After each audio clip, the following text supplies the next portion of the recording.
HSC পরীক্ষা 2025-এর সকল শিক্ষার্থীদের পক্ষ থেকে একটি গুরুত্বপূর্ণ হুঁশিয়ারি দিয়েছে আন্দোলনের। এই আন্দোলন তারা করবে, কিন্তু শিক্ষা উপদেষ্টা এই সম্পর্কে বলছে কেন তারা আন্দোলন করবে। আমরা ন্যায্য নম্বর দিয়ে সততাকে বেছে নিয়েছি, এখানে আন্দোলন করার কি বাই আছে। অপরদিকে শিক্ষা গবেষকগণরা মনে করেন যে অটোপাসের কারণেই এমন ফলাফল হয়েছে এইচএসসি 2025-এর। সেখান থেকে আমরা বেশ কিছু শিক্ষা উপদেষ্টার দেখতে পাচ্ছি channel24.com এই ধরনের একটি নিউজ প্রকাশ করা হয়েছে।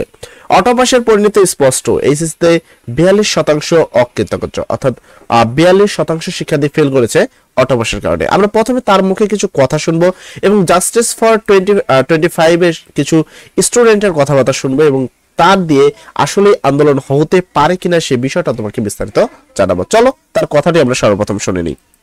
শিক্ষা গবেষকরা হয়েছে যে তারা ওই হোঁচট খেয়েছে, যেহেতু অনেক বড় সিলেবাস এবং ওখানে আমাদের হায়ার অর্ডার স্কিল কিছু বিষয় আছে, কন্টেন্ট আছে, যেগুলোর সাথে শিক্ষার্থীদের শিক্ষণ ঘাটতি পূর্বে থাকবার কারণে রাজনৈতিক। তো এখানে তোমরা দেখতে পাচ্ছ যে এখানে গবেষকগণরা এই কথা বলছে যে তোমাদের যে এইচএসসি 2025 মানে এসএসসি 2025-এ তোমরা যে অটোপাসটা পেয়েছিলাম, মানে তোমরা যে অটোপাস পেয়ে তোমরা যে ইন্টারমিডিয়েটে উঠছো, সেখানে তোমাদের কিন্তু একটা ঘাটতি ছিল।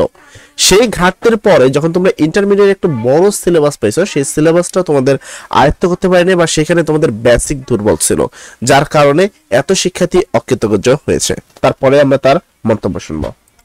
উদ্দেশ্য সেখানে পূরণ ছিল সবচেয়ে বড় টার্গেট।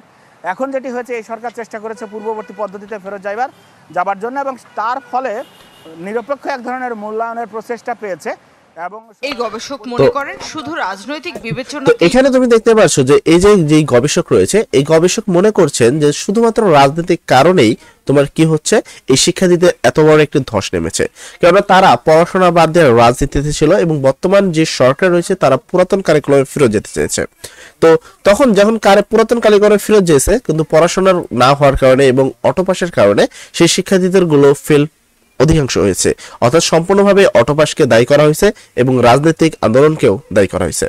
অপরদিকে জাস্টিস ফর এইচএসসি 25 যে ব্যাচ রয়েছে, সেইখানে আমরা কিছু প্রমাণ সহ কিছু জিনিস দেখতে পাচ্ছি। একজন শিক্ষার্থী বলছে আমি একজন 52 পেয়ে ফেল, একজন 35 পেয়ে পাস। আপনার বিবেচনা এখানে কে মেধাবী বলেন তো? এইচএসসি 2025 এরকম বৈষম্য মার্কের রেজাল্ট হবে? কোন আজব পদ্ধতিতে এরকম বৈষম্য হয়? অন্যান্য দেশে শিক্ষার মান বাড়িয়ে পাশের হার বাড়াতে চায়, আমরা আবাল জাতি যত ফেলের হার বাড়াতে তত খুশি। মনে করি এই তো শিক্ষার মান উন্নতি হয়েছে।